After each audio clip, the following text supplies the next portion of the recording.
তুমি ডাকবা একবার, ফেরেশতা লিখবে 70 বার।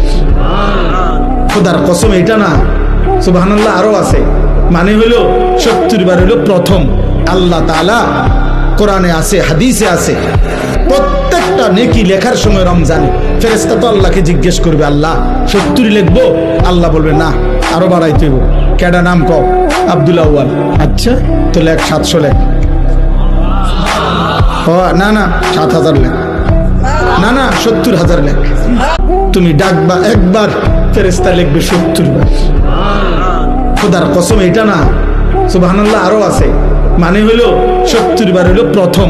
আল্লাহ তাআলা কোরআনে আছে, হাদিসে আছে, প্রত্যেকটা নেকি লেখার সময় রমজানে ফেরেশতা তো আল্লাহকে জিজ্ঞেস করবে, আল্লাহ 70 লিখবো? আল্লাহ বলবে না, আরো বাড়াইতে হইব। কেডা নাম কও? আব্দুল আউয়াল। আচ্ছা, তো লেখ 700 লেখ। না না, 7000 লেখ। না না, 70,000 লেখ।